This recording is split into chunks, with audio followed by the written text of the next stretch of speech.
Thank you very much for the introduction and the invitation. I do realize you all have a long and intensive day already behind you, so I'll try not to be too boring. I'll do my best. But so I want to talk to you about alternative forms of open access, but actually I realized I will actually repeat quite a lot, or I will touch upon things that Johan was talking about in the morning, that a colleague from Peer Community In, and actually a lot of what I will say will also be reminiscent of what Uta just said, because I really like that presentation and I wholeheartedly agree. Um, so this is the structure I wanted to talk about. Extremely briefly, the first 2 points is just coming back to why open access and different ways of achieving open access. Why do I still repeat this? It is important to frame what comes afterwards. It's important, I think, to understand why I advocate for the solutions that I advocate for. And then I will talk about three potential alternatives or three alternative ways of achieving open access. It's through open archiving, where we already talked a little bit about, and I need to talk about stages of manuscript and rights retention in that context, the cost of open access and collective funding, or the collaborative approach that Uta was talking about, which leads to diamond open access. And then actually the most innovative part, I think, is just to rethink our system of scholarly communication. With potential approaches of first publish, then review, to skip the two, or to distinguish between the two. In essence, what is done in the Peer Community In model, and to talk about innovative publication platforms. But so first, why open access? I think we can bring it down to 4 reasons why people would choose open access.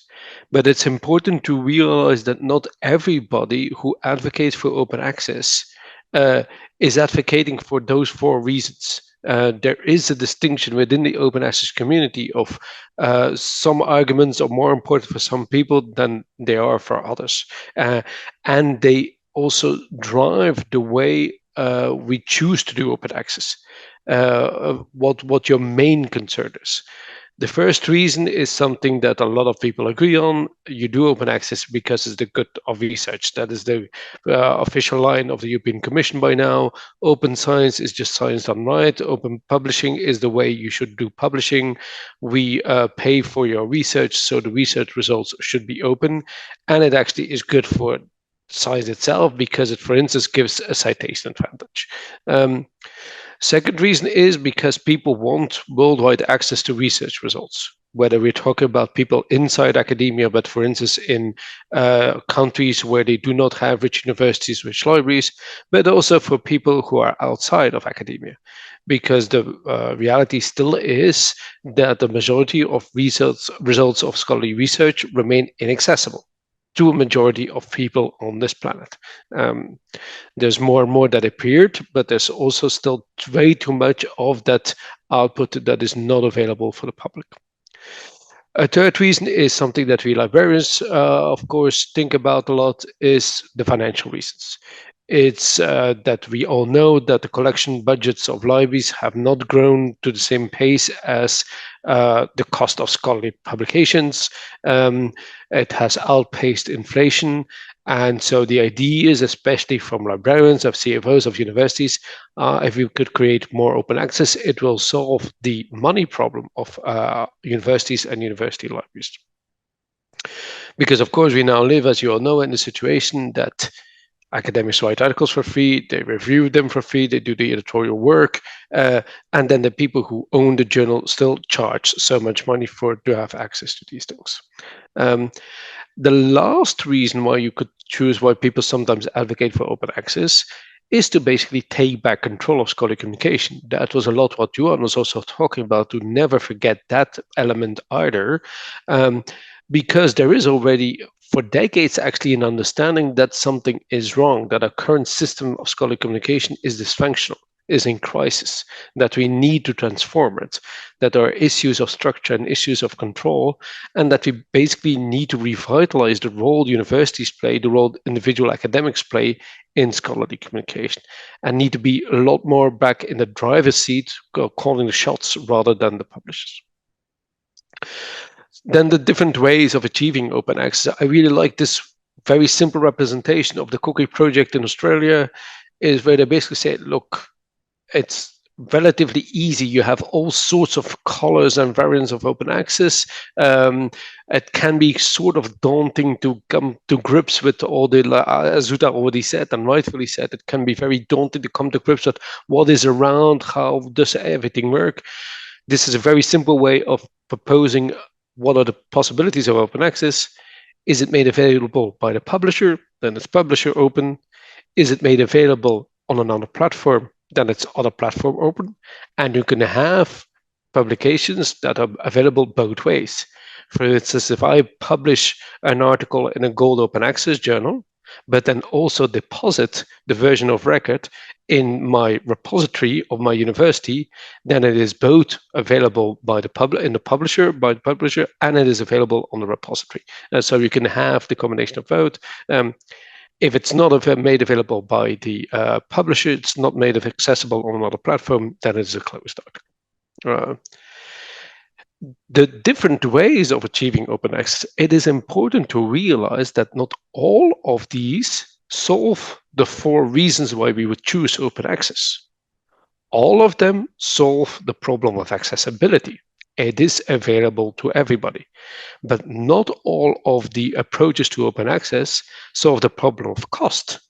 As was said before, and over during the day, some elements of APCs or read and publish deals are actually very costly, or even more costly than our subscription model.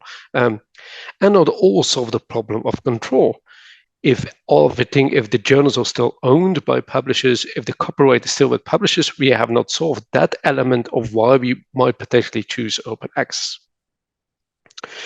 The way I always explain it in Leuven too is, for instance, with PhD students who just want to have a basic training in what is open access, I typically boil it down to, okay, there's a simple distinction. It's either open archiving or it's open publishing. Open archiving basically means that the author, him or herself, archives a digital copy in a repository and makes this copy available to the public for free.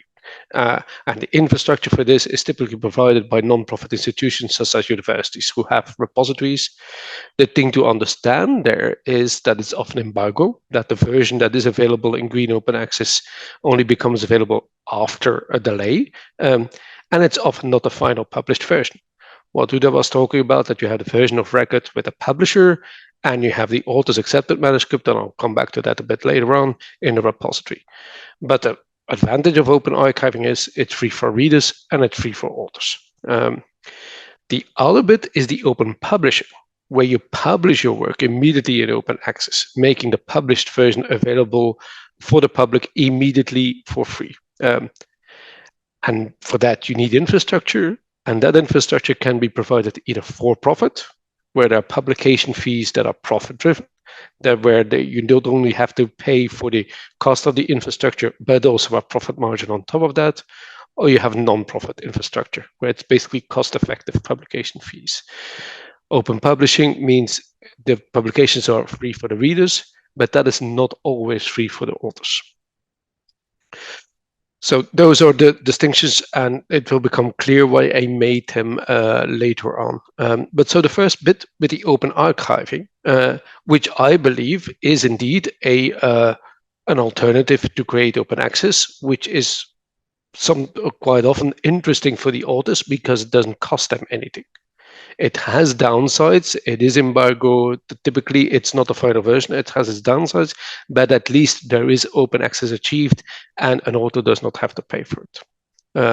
But so it's important to realize that the archival version that is made available in open access is not a commercial version, might be a slightly different form. For instance, might just be a Word file rather than a nice finished product published by the publisher, and there might be an embargo.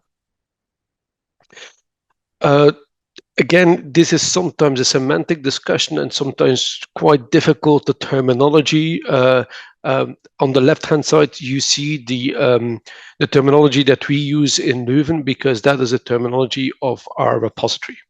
which makes a distinction between the submitted version, the accepted version, and the published version.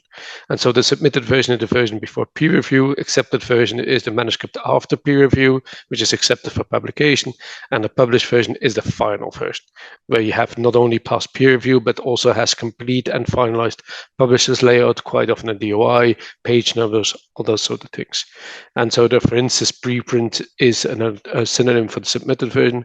Postprint, which I find a very confusing term, is a synonym for the accepted version or accepted manuscript or author's accepted manuscript, and version of record is a synonym for the published version. This is how we presented ourselves in Leuven again, sort of just trying to be very clear to PhD students how what we mean with submitted version, accepted version, and published version. Difference between submitted and accepted is the peer review. Difference between accepted and a published version is a publisher layout. No. Now, of these versions, so you have at least 3 stages of a manuscript. You cannot make all of them open access in the same way. When we talk about the submitted version, about the preprint, that typically is a version of the text that can be shared in open access without restrictions. On the other hand, obviously, authors do not necessarily want to share that version, especially not if it has developed into a full-blown article published with a prestigious journal. They do not necessarily want to share the preprint unless they're very clear that they want to publish it first on a preprint server and then publish it in the journal. The postprint can typically be shared in open access, but quite often only after an embargo. And the published version quite often can only be shared in open access when it is published in a full gold open access or a hybrid gold open access journal, where there's typically, because it's published openly, there's no reason why you would not be able to share the version of record and in your repository as well. That is actually helped. Open archiving can be helped by copyright legislation in certain countries. For instance, there is a case in the Netherlands. It is also in Belgium. We have sort of open access copyright since 2018, where an author by law has the right to share accepted versions of journal articles, so not the published versions and not of other publication types as books, book chapters, after either 6 months when we talk about STEM disciplines or 12 months when we talk about humanities and social sciences. And actually the law says it doesn't matter where. This can be in an institutional repository, but you can also put it in your personal website, anywhere the author wishes. The nice things about the law is that it's compelling. So even if a publisher says, I do not agree with this, or I want you to sign a contract with me that say you have an embargo of 24 months or 36 months or whatever, the Belgian law says that is illegal. You cannot force an author to sign away that right to do it after 6 months or 12 months.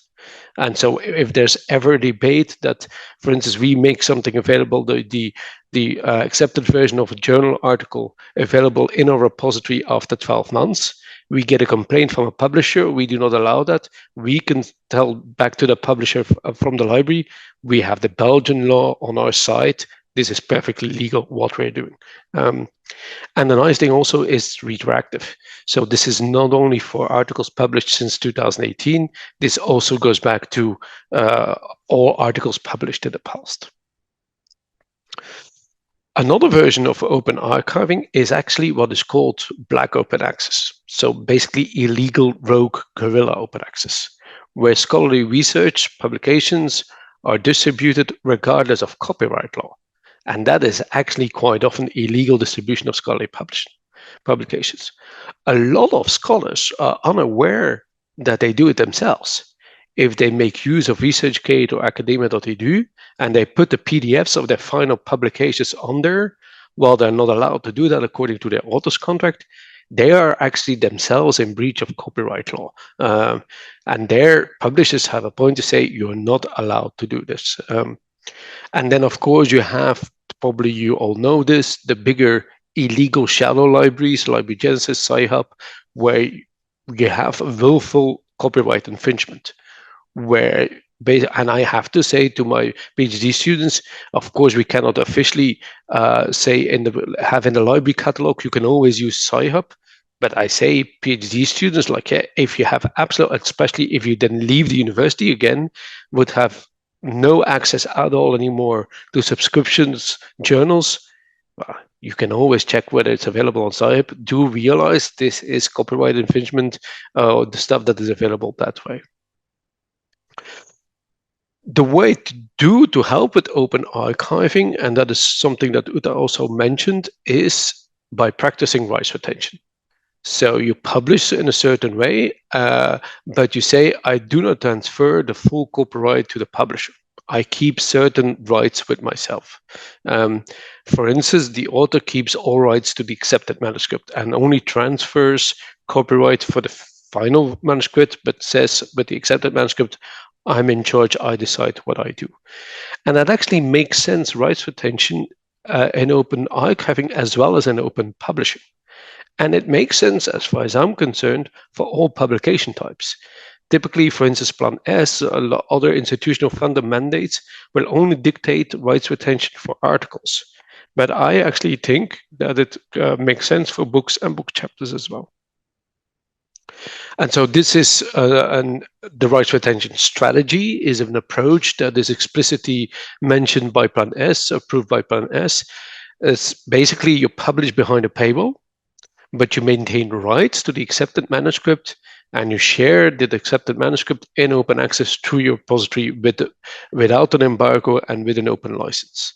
And you can do that without the embargo. If you say, I keep my rights to my accepted manuscript, I do not transfer any rights, then you can do with that accepted manuscript what you want. You do not have to adhere to embargoes if you don't want to.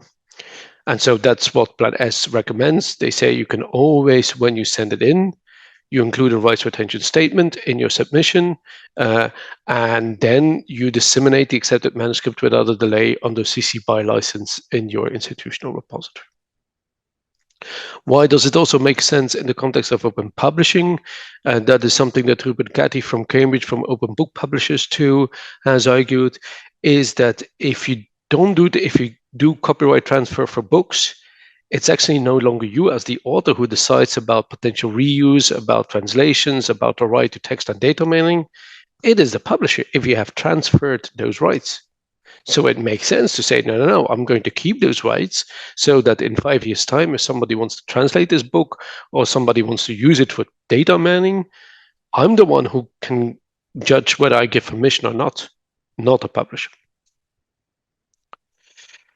Then the collective funding, which is indeed, and I completely agree with Uta, one of the, I think the most attractive way of realizing open access according to the traditional model of publishing, to keeping working with publishers, working with journals and books, but just finance the infrastructure through a collaborative effort. Because of course, open access is free for readers, but open access is not free. Open archiving, it's a minimal cost, but there's still a cost in establishing and maintaining institutional repositories. Open publishing, if you want to produce a professional scholarly journal or book, even if it only is digital, it costs money to do professional publishing. And in an open access, it's not the consumer who pays this cost. So the reader or libraries who buy the finished product is either the producer, so the author, or a third party, like a consortium of university libraries paying for production costs rather than buying the finished product.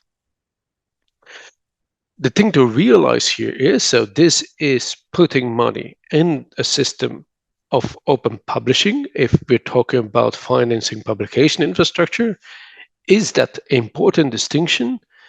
Are we talking about for-profit approaches to open publishing, which quite often work with author-facing costs? Or are we talking about non-profit ways of achieving open publishing, which can work with or without author-facing costs? But so the essence of open publishing is that you publish immediately in open access, making the published version available to the public. And that can work in various ways, either for-profit author fees, which is the model that is typically used by privately owned publishers, making the author of those articles pay for it. Can be non-profit author fees, which is typically done by a lot of university presses. There's still a bit of differences. You can debate long and wide whether Oxford University Press and Cambridge University Press is still a mission-aligned university press in the same way that, for instance, Leuven University Press is or not. But so the non-profit author fees is typically a model that is used by university presses or by scholar-led presses or by library-based publishers.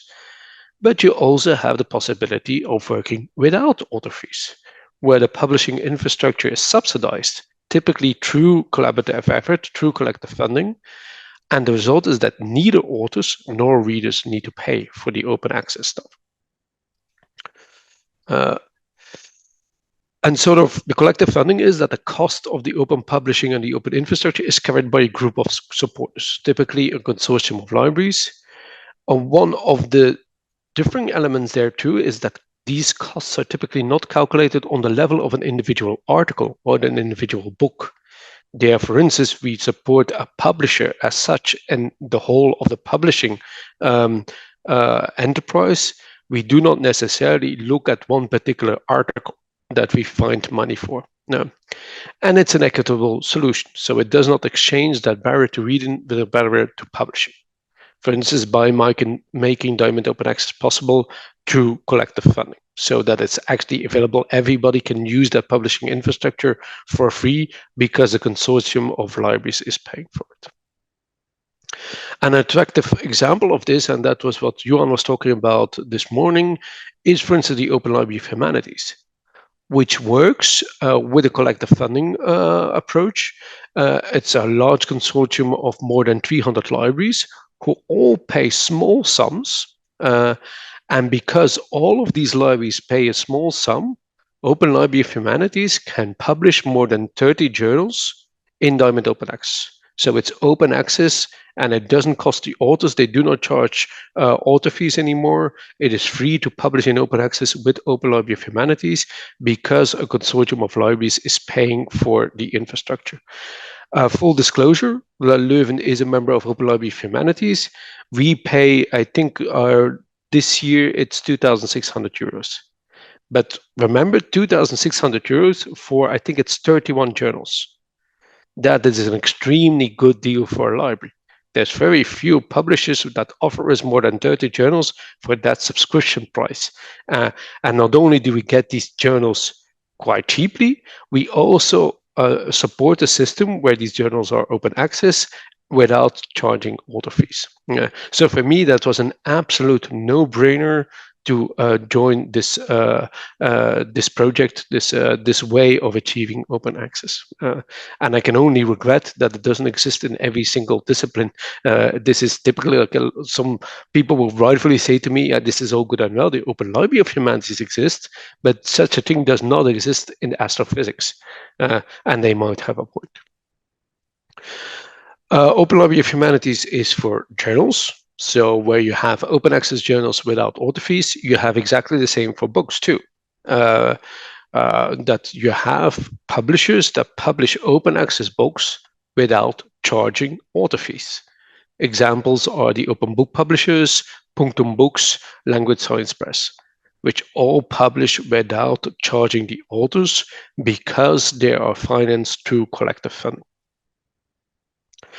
The good news also for libraries is because it is sometimes quite tricky for individual libraries to decide, so what are we going to support and what not? What can we trust? What is actually equitable? You don't want each and every single library trying to spend a lot of time figuring out what to support, what not to support. There are this sort of middle persons or middle ground organizations that collect these possibilities of collective funding and make an offer to make it easy for libraries to sign up. You may have, for instance, the Open Access Community Investment Program of Lyrasis, which is for journals. So a library, instead of trying to find individual journals that work with the system, can go to the Lyrasis website or OASIP Lyrasis website and there see what journals are available to fund via that way, via that offer. For books, you have the Open Book Collective, which comes out of the UK, but which is actually available for libraries worldwide. So which bring together various publishers with an open access offer for collective funding, but rather than having to work directly with all these separate publishers, you can work through the Open Book Collective. It makes things a lot more administratively easy to work with. And another example, mostly for infrastructure, is, for instance, COSS, that some of you might know, the Global Sustainability Coalition for Open Science Services, where they select what they believe is worthy of collective funding, and you can just work through SCOSS and select through SCOSS what you want to support as a library or not. And one example that we do this in Leuven, we do a lot of this collective funding programs, and we have actually set aside a bit of a budget for this. This is called the KU Leuven Fund for Fair Open Access, which is basically library budget that is set aside to spend exclusively on non-profit and community-governed publishing infrastructure, for instance, Diamond Open Access programs. And we have been inspired when we founded this in 2018 by the Fair Open Access Alliance. And those are actually the principles that Johan was already talking about this morning too. So in order to qualify for this funding, the infrastructure or the publisher needs to have a transparent ownership structure. It needs to be controlled by the scholar community. There need to be copyright retention for the authors, and fees that are charged need to be low, transparent, and in proportion to the work which is carried out. And so through this way, with this fund, and also slightly next to this fund, because we just learned by the fund, but sometimes we use the collection budget of individual libraries to do particular things as well. We support more than 30 mission-aligned publishers, infrastructures, and initiatives. Some examples of journals and publishers that we support is, for instance, the Open Library of Humanities, which is a publisher, Programming Historian, which is an individual journal, Open Book Publishers, Liverpool University Press, Environmental Humanities, which is an individual journal. We, for instance, also have the Fund to Mission program of University of Michigan Press, or the Direct to Open program of MIT. We go beyond journals and books because we also use the fund to support infrastructure, open science infrastructure, rather than books and journals. For instance, open citations, the Directory of Open Access Journals, Directory of Open Access Books, the peer community in that Marjolein talked about this morning. All of this is also supported by KU Leuven Libraries through this fund. And now I think that's the main thing, because quite a lot of librarians, if they hear me talk about this and see what we do with the KU Leuven Fund for Fair Open Access, they say this is fantastic, but we don't have the money to do this. And my answer is always the same: you do have the money to do this. This is a question of where you prioritize spending your money. What is needed is a reversal in investment priorities. All too often, there is some investment in open access publishing and open science, but it's investing in for-profit approaches to open science first, and only when there's money left over, there's also an investment in other approaches. What we try to do is just reverse those priorities. Nobody's saying that we do spend a lot of money on open access with commercial publishers as well. We just make sure that what we first do is first invest in cost-effective approaches that respect the values and independence of researchers, and only then see whether we have money left over, and we always have money left over, to put into costly approaches that do not share scholarly values and erode academic freedom. And Charles Allaire from OASIP always calls that stop playing the victim and become an architect of the ecosystem that you really want. And I think libraries have a lot of power here that they do not realize, because this is where the money is. We can decide what system we prefer by deciding where to invest. And we need to invest, if you ask me, in these cost-effective approaches first. But then the last thing, another way of looking at this is and sometimes in my more depressed days, I have that, is we will never be able to solve the system of journals and books and open access in journal and books the old way. Because the commercial publishers have way too big of a market share, are way too strong. Whatever we come up with will always be too small, or they will have an answer in no time. We just need to really rethink how scholarly communication works. And that is the only way we are going to build a better system, not trying to solve a system that is already broken and putting all of our energy there, but actually just taking the flight forward and deciding we're just going to build another system and approach things differently than with the journals and books. And actually, the sad thing about that is librarians have realized this for generations. Already in 1978, Wilfrid Lancaster wrote, "It's a delusion to think to regard the science journal as a reflection of current science research. This is no longer how research is done and shared. Journals play a role for research evaluation, but they do not play a role anymore in how we communicate the results of our research to our peers." There's a lot to be debated about this and to what extent that is true or not, but I thought it was very telling that a librarian from the 70s has already said, the science journal, why do we still think that this is the primary vehicle for scholarly communication?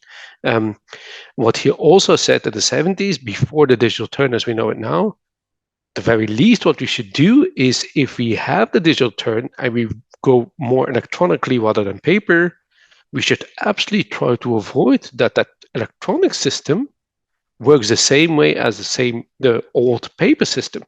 We need to take the opportunity to get rid of a lot of inequalities, a lot of inefficiencies, if we make the turn towards digital publishing, which we unfortunately have not done. Digital publishing typically takes all the bad elements of paper publishing, again, has repeated those. And so one of the questions that we could ask ourselves is, are journals and books still the most efficient way to organize scholarly communication? And what if we would decouple scholarly communication, the way we want to exchange research results, from how research evaluation works? One of the main problems is that these two are now put together with, as said, the journal impact factor and stuff like that. But if we decouple these two things, scholarly communication is one thing, research evaluation is another thing. And what if we rethink the role of peer review as a factor in dissemination? You can always keep peer review as an instrument for quality control, but does it need to be pre-publication peer review, which causes delays in publication and which still plays a central role in publication? Why don't we decouple these two? And so that is, for instance, decoupling these two is the idea behind the first publish then review approach, where in essence, peer community is such an approach. Using preprint service as archive is actually such an approach. So an author publishes an article on a preprint server, which makes the article immediately available to everyone, which you can argue, so the article is published, and it is only afterwards reviewed after publication. And the peer review process can be closed or open. That is up to the community to decide whether they want the old-fashioned way of doing peer review, where double blind or blind, or they want to do it open, where you know who the peer reviewers are and the peer reviews reports are published together with the article. And so when you use that approach, you can have several possibilities. You can say, okay, the preprint stays as a preprint, does not progress any further. The preprint can afterwards be published in a traditional journal. For instance, what Marjolein was talking about this morning, if you have peer community in friendly journals, they don't redo the peer review process. They just accept this has passed peer review and we want to publish this in our journal as well. Or you can rethink how journals work, a little bit what was said about overlay journals. You can think about them as collections of articles about a specific topic, which have first been published as preprints and have, for instance, been particularly flagged out as particularly noteworthy by peer review. For instance, you have a yearbook, the best of In Latin philology in 2024, you have 100 preprints in Latin philology. The 5 best are selected by a peer review process, and that is what is sort of in an overlay, put in an overlay journal. But so in other words, the way it works is articles are first published and then reviewed and can always be updated after that review. You can have various versions of the preprint, and the peer review does not delay dissemination of the article as such. One example of actually a platform that uses such an approach is the OR that some of you might know, the Open Research Europe platform, which is an open access publication platform for research, but only those who get funding from Horizon 2020, Horizon Europe, or Euratom. And it's free open access publishing, and it has no discipline-specific angle. So it's for all scholarly domains. And that is actually partly why some people criticize it, that this just I want something that is discipline specific rather than a platform where every discipline is represented on one platform. But so the way it works is you submit your article. The article is published, but there's a couple of pre-publication checks, for instance, to make sure that it's not plagiarized, that the language is acceptable, that the data is available. But so it's published, and you need to deposit the data. It gets a DOI at that stage. So you can have immediate viewing, citation, discoverability through Google Scholar. But then what then happens, once it is published, you still have a peer review process, which is an open peer review process, or where the review reports are published together with the article. The article can be revised if the author decides to do so. And if it's has been peer reviewed and revised and it's finalized, then it's sent to indexes and repositories. And the platform actually clearly indicates the status of, so everything is published, but it can have various stages of being finished. For instance, this is an example of an article published on OR that has not been peer reviewed yet, where it clearly says awaiting peer review. This is an article on OR where you can see the history. It was peer reviewed. At first, the peer review reports were negative.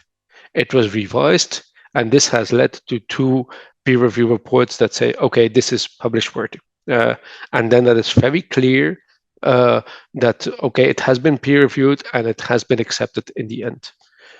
Another example is this is an article that basically did not need thorough revisions, that was the first round positive peer review and a question mark, is this ready, is this not ready? Then it was revised, and that led to 2 more positive peer reviews, so it is clearly approved.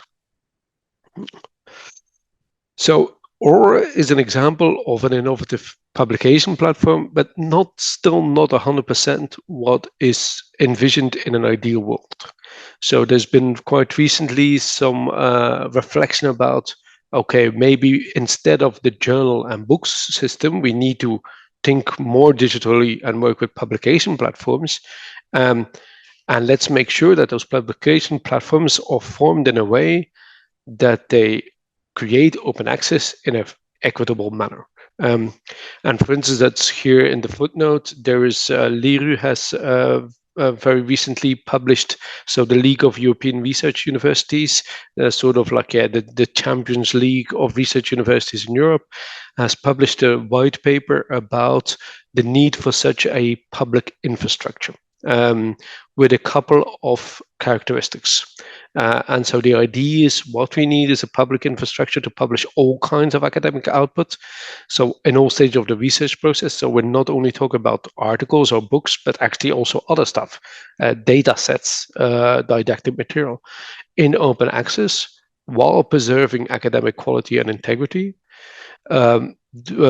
The characteristic that LIRU was pushing for is, but it needs to be non-profit and it needs to be community governed in order to be able to be made sustainable and to preserve the digital sovereignty of universities.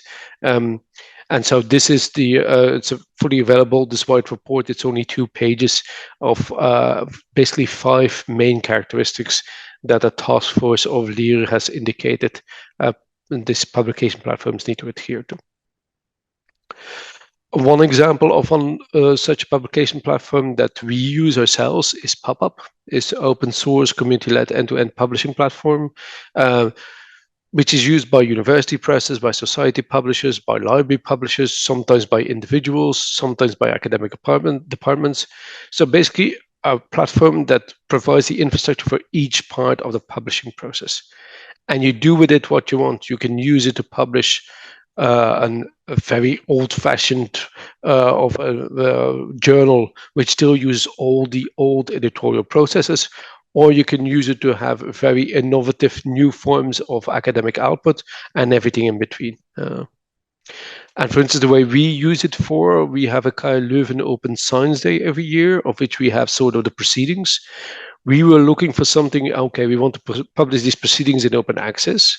We, of course, don't want to pay for it. We wanted to have a multimedia solution. We sometimes might want to upload recordings or PDFs of the posters that were presented. We also wanted to be flexible because, like each year we do this, we just want to sort of a way that we can each year we can add to it. And we decided to go for PubUp, and we're extremely happy with that. And it doesn't cost us a penny. We support PubUp because we believe that this infrastructure exists for everybody, but everybody can use PubUp to publish their journal, their book, or some other thing. And this is my last slide, the main takeaways of what I would like you to take away from this presentation is just be aware that there are various types of open access and various business models to finance open access. All of these, whatever the model, all the models that Uta talked about, solve the problem of accessibility, but only open archiving and non-profit open publishing also solve the problem of cost and often control. Be aware, as all of you as librarians are, that for-profit open publishing is very expensive, maintains the current power balance in scholarly publishing, and there are alternatives. Both traditional, there are journals and books, open access journals and books that will not work according to the same logic, and there are also just innovative alternatives. And at the very least, what an author should do, I think, is use open archiving, because that is achieving open access without paying anything. And that was it. Thank you very much.